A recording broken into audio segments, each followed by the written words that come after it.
If the idea of planning 365 days worth of content, launches, promotions, and personal goals in a single afternoon at the beginning of the year feels a little overwhelming to you, you're definitely not alone, and this is the episode for you.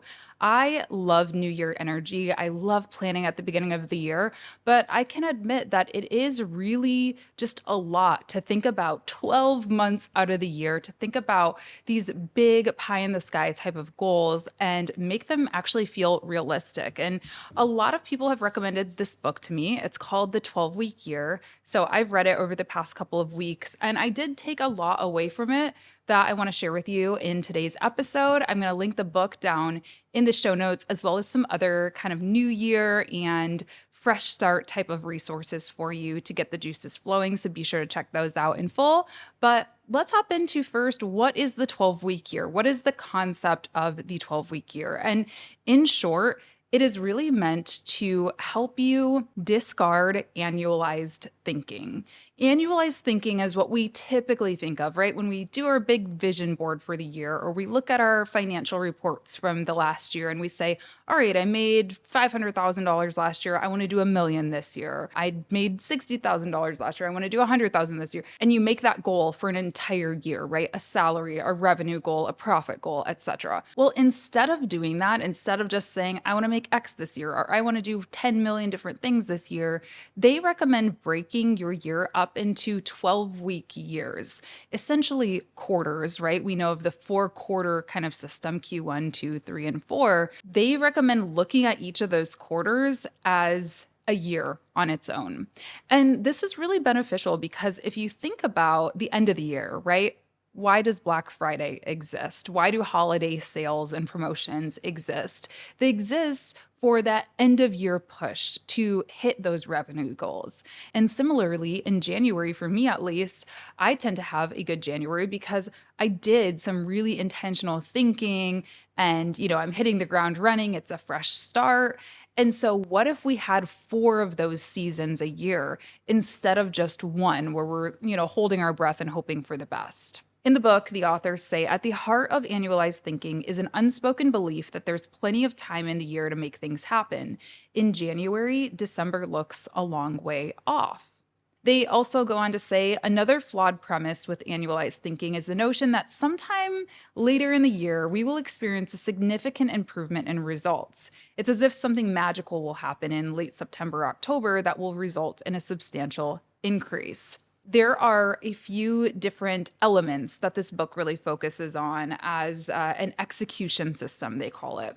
And to that last quote, you've really got to have the action, these different execution elements to make it actually happen. It's great to think, oh, I want to make $1 million this year, but what are you actually going to do? What are you actually going to measure? How are you actually going to stay accountable? The 8 elements in the execution system are vision, planning, process control, measurement, time use, accountability, commitment, and greatness in the moment. Now, again, I'm not going to go through all of these in extreme detail, but I'll kind of cover the parts that spoke to me the most. The first was vision. I love a good vision board, right? I'm having a vision board party again this year. I did a vision board video last year. I do love big thinking, dreaming, and planning ahead. And they talk about in the book how important that really is. One quote that really spoke to me was, the most powerful visions address and align your personal aspirations with your professional dreams. Because in the end, your professional vision often funds and enables your personal vision. For your vision to help you push through the discomfort of change, you must be clear on what it is you want to create in life. And this is something historically, I'll be honest, I have struggled with because I can look at other entrepreneurs. I can look at other people who do what I do and say, okay, that's possible. So I guess I want that, whether it's a revenue goal or a stage to speak on or blah, blah, blah, blah, blah. But I haven't always been so in tune with my personal goals and my life outside of work, whether that is health goals, family goals, personal relationships, friendships, location goals. Where do I want to live and spend the rest of my years? And so, therefore, last year, especially 2024 at least, it was really hard for me to really care about my goals. I was hitting goals, I was hitting number goals, but it didn't mean anything because my life my personal life wasn't necessarily impacted by it. So I do think it is so important to make this a personal exercise, not just a business exercise. Another thing they talk about is being essentially an expert at one thing. They say with the 12-week year, the approach is to be great at a few things instead of mediocre at many things. And I think this is something that a lot of creative entrepreneurs need to hear, myself included, because I love to do all the things. I love to be multi-passionate and try different things. But the most successful entrepreneurs, truly, and this is something like my accountant told me years ago, their most successful clients have like one or two offers, really one signature offer. And so that's something important to keep in mind too when you're building out your vision boards, when you're building out your plans and thinking about what you want to offer. And like I said, there are going to be some resources in the show notes for you, one of which is my freelance fresh start template. It is a good way to kind of look at last year, look at not only where you made your money, where you had success, but also how you felt about that success, how you felt about those offerings. And it'll help you determine what you're going to pull the lever on in the year ahead and hopefully help you narrow down maybe your one or two key offers. Now, with that, the vision is great, right? We do the vision board, we do the freelance fresh start template, we do all the things. How do we make sure those goals actually happen? And it's through planning. And the thing that I found probably the most helpful in this planning section of the book were the 3 different type of calendar blocks that they recommend you use. Now, I'm a big calendar block person as it is. I use Google Calendar. You know, if it's not on my Google Calendar, it's not happening. I have different color codes for personal things versus work things versus client work versus independent work and so on. But they actually get really rigid and they recommend you have 3 specific types of blocks on your calendar. They're first strategic. A strategic time block they recommend putting on once a week for 3 hours. And this is uninterrupted time. It's basically uninterrupted, heads down strategic work where you are working on strategic and money making activities. So this might be, hey, Latasha needs to relaunch her website, or a 3-hour block to filming videos, or a 3-hour block for getting new clients. Then they recommend buffer hours. This, they say, can kind of flex based on your business or your life's needs, anywhere from 30 minutes per day to maybe 2 separate 1-hour blocks. And these buffer blocks are for those, oops, this just popped in type of tasks, unplanned and low value activities like email and voicemail, for instance. And then lastly, they recommend breakout blocks. And breakout blocks are time that is spent away from work. They kind of talk about entrepreneurial burnout or business burnout and creative burnout, right? Where we have all been there. We've all been like, I can't edit another video. Like, where's the passion for what I do? And so maybe this is 3 hours going to an art gallery, or maybe it's 1 hour a week going to an art gallery, or reading a book, going to a concert, painting a picture, making music, whatever. And that's something that I've taken away is those multi-passionate desires of mine and the multi-passionate reality of my life. I'm not just a one-trick pony, right? But for my business, let's be strategic about the 1 to 2 core offers. And then I use these breakout blocks to explore some of those other passions, like making music or writing or painting or whatever that might be. I found that to be really helpful, essentially calendar block and get strategic about how you're calendar blocking. And if you've ever felt like you are running on a hamster wheel trying to figure out what to post on your social media accounts, because that is a huge part of planning as well. As we know, I think most of us run our own social media accounts, if not run them also for other, clients. I understand how overwhelming that can feel. And I think starting a 12-week content calendar is a great idea as well. And the tool that I always recommend for planning content, scheduling content, analyzing content, as you know, is the sponsor of today's podcast, Metricool. Metricool is the Swiss Army knife for social media managers. If you've been looking for an all-in-one social media management tool, Metricool is your answer, and it's free today, tomorrow, and for life. So with Metricool's free plan, you get access to in-depth analytics to make more strategic decisions. You can plan and auto-schedule up to 50 pieces of content per month to save time. You can promote your posts in seconds by creating and managing ads directly through the platform. You can view best times to see when your followers are more active and know when to post. You can review and reply to all important social media messages with Metricool's inbox feature. You can analyze up to 5 competitor profiles to spy on the brands you like, and so much more. It truly is my favorite social media tool. I could not run my business without it. And you can always use my code Latasha to get 30 days on any of their paid plans for free using the link down in the show notes. And again, they've got an amazing free plan as well. So there is no excuse to not have your social media organized in 2025. Okay, the next section that I want to talk through is process. We've got a plan, but how do we actually trust the process, move through the process, make sure that things are actually getting done? Well, they talk about one thing that I found fascinating, and there was a really interesting little image with it. They said there are 5 stages that people move through emotionally when changing their behavior, because I think we don't talk about this enough either, right? Okay, cool. Your plan is to go from $50,000 to $100,000 this year, or 500,000 to a million, or from a 5-day work week to a 3-day work week, or from 300 pounds to 250, right? Whatever your goal is, business or personal, there are a lot of emotions that go through that. We get really excited when we come up with a plan. Oh my gosh, I just thought of a amazing new offer for my social media clients, and I know they're going to love it, and I know it's going to work, and I'm so excited about it, and I can't wait to get to work on it. That's that uninformed optimism, as they say in the book. And then we start to develop what they call informed pessimism, where maybe we start to research the realities that go into that, right? We think of getting healthy, maybe you need to lose weight for health reasons. And you're like, yes, I can do it. I'm learning about like this, healthy plant-based diet or whatever that might be. And then you start really sitting with it and being like, wait, but that means I'm giving up this, or that means I do have to make time in my schedule to go to the gym, or whatever that might be. And you start to learn more about what it really entails and get bummed out. And then you enter the valley of despair, as they say. And it's important to not stay in the valley of despair where you're like, it's too much. It's not going to happen. That was a stupid idea of mine. Let's just go back to business as usual and just getting back on that annualized hamster wheel, if you will.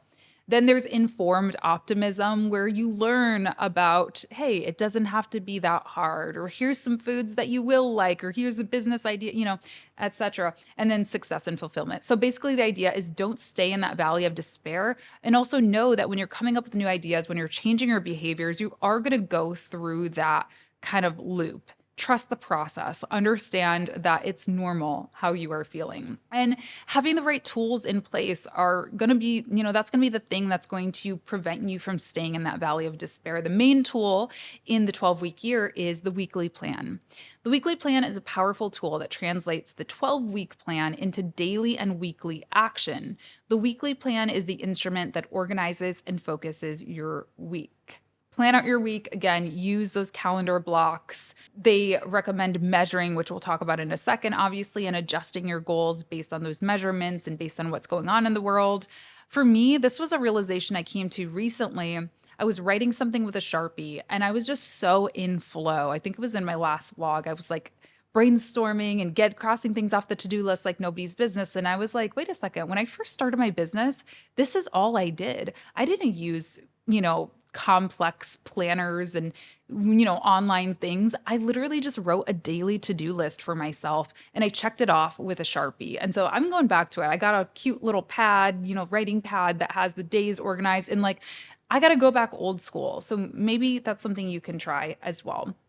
They also talked about in this section how accountability and teamwork really makes this happen as well. I am a big, big fan of masterminding, of peer, accountability groups, of co-working, of body doubling. It's something that I have missed so much. I closed my past membership. I've been without it for 6 months and just decided I'm bringing it back. We're doing a video creators co-working group now, and that will be launching very soon. So I'll have details on that down in the show notes for you as well. But yeah, this is so, so helpful. They talk about this study that happened in a medical setting And basically, patients were going through health issues, and the ones that were involved in peer support sessions had a success rate of nearly 80%. Compare that with the groups not involved in that peer support that only had a 10% success rate. So, that can be a big part of the process, as well as having people to lift you up when you are entering that valley of despair or when you are experiencing some of that pessimism, perhaps. Measurement. What gets measured gets improved. That's a quote. I don't know what book it's from. I'll try to cite it if I can find it, but that is always echoing in my head, and this book confirms that as well. Now, specifically, what you need to measure, the metrics that you need to associate with each of your goals should be ones that you can get quickly. They say, in general, the more frequent a measure is, the more useful it is. For example, quarterly measurements are typically better than annual. So that is again part of the issue with annualized thinking is I want to make $500,000 this year. Cool. I guess I'll see what happens in December. No, you need to then break that up into chunks and say, so each of my 12-week years, I need to be making what, 100, whatever that number is. And furthermore, you can even break that up into weeks or into launch activities. Maybe you have a launch each of those quarters or 12-week years that you can measure. Similarly with any type of social media metrics, look at those daily or weekly at least. With Metricool, again, they have great analytics. They have reports that can be automatically delivered to you monthly. So choose things to look at that you're going to be able to look at often and get a little, pulse check, basically, is what I call it. You might not have the full story until the end of the year or until the end of your 12-week year, but you should at least have your finger on the pulse of about where you are. And they also just talk about getting comfortable with measurement. It's something that a lot of people are not comfortable with because they say, yeah, measurement is cold and unsympathetic and at times even harsh. It discounts effort and has no regard for interruptions or distractions. In other words, it doesn't account for excuses, which are very valid. I know I went through personal stuff. I went through health stuff this year. I have very valid excuses, but at the end of the day, the numbers are the numbers, and the numbers are how you make decisions. They go on to say in the book, without measurement, there's no way for you to know unequivocally if you're making progress. Without measurement, there is no way for you to know what adjustments would be productive. Without measurements, it's virtually impossible to hit your goals. Okay, and then they talk about time use, which I think is one of the ones that is the most challenging for me and probably a lot of you, because as we get busy, as we have a lot of different things to juggle, a lot of things on our plate, it's easy to just be like, yeah, cool. Like I'm going to make these calendar blocks. I'm going to do this 3-hour work session. And then the phone calls start and then the emails start and then someone's ringing your doorbell and you're like, what is going on? Right. There was a study that they reference in the book that showed after being distracted from serious mental tasks by things like emails or instant messages, the typical Microsoft worker took an average of 15 minutes to get back to their original task. I actually think it's longer. This is one of the things that I have spoken to before is when I'm filming, that's what I'm doing that day. I cannot like take a meeting and then film a video and then take another meeting and maybe film another video. My brain, it's just too overwhelming. It is just so hard for me to get back into those different kind of mindsets and elements. And so plan your calendar accordingly. Right. And plan to focus on those strategic things above those little things. They say if you frequently defer the strategic work to accomplish the urgent, lower value activities, you'll never accomplish great things.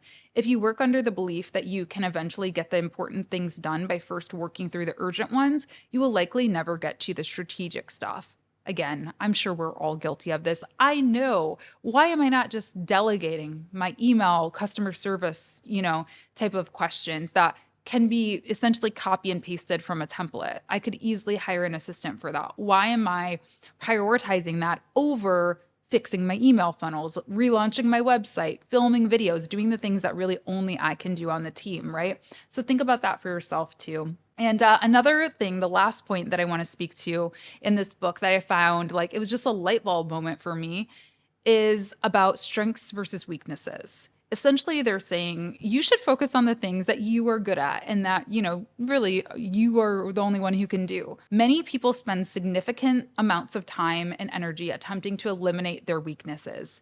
Everyone has weaknesses they need to shore up to be successful. However, a weakness will rarely become a strength. If you're not in a role that plays to or magnifies your strengths, you're probably in the wrong spot.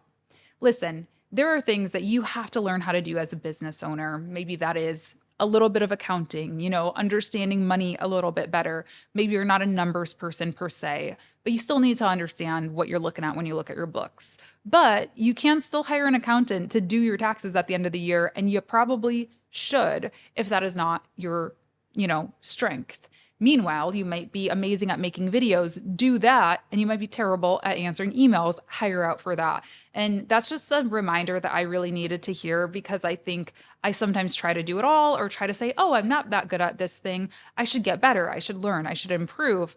There's nothing wrong with trying to learn and improve, but it does definitely get in the way of productivity if you're trying to run a business. So, I really enjoyed reading this book. Let me know what you thought of some of these concepts. I'll tell you what I am actually going to be doing or what I have already started to do with this information. Number one, I did this on the plane recently, just a couple of days ago. I was really proud of myself. I sat there with my 2-3 hour flight and I mapped out my entire year of launches, or shall I say, my 4 12-week years of launches for 2025. And with that, not only did I map out, when I'm going to launch things and subsequently which months, weeks, days I'm going to have off in the year so I can plan that stuff in advance. But I also went through and added all of my meetings onto my calendar. And I haven't finished yet, but I'm going to start mapping up my weeks as they recommend with those strategic blocks and buffer blocks and all of that.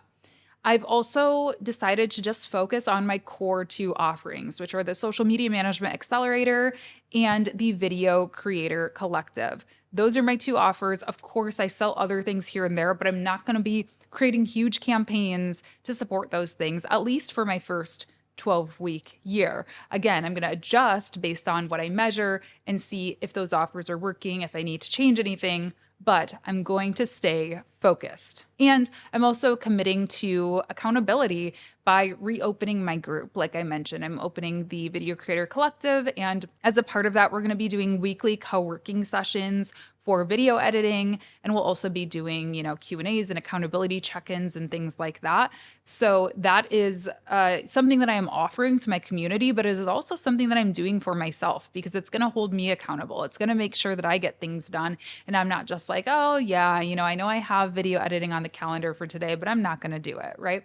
So let me know what you take away from this and if you plan to make any adjustments to your year or your 12-week years in 2025. And again, check out the description, the show notes. I'm going to have a bunch of resources for you, including a link to the book directly. Again, you should definitely read it on your own if this interested you. And thank you so much for tuning in today. I really appreciate you. Please subscribe to the podcast. I'm Freelance Friday Podcast on Apple, Spotify. You can find me at Latasha James on YouTube. I really appreciate your comments, your reviews on the podcasting platforms. And I hope you all have an amazing day and Happy New Year in case I don't talk to you before then. Bye.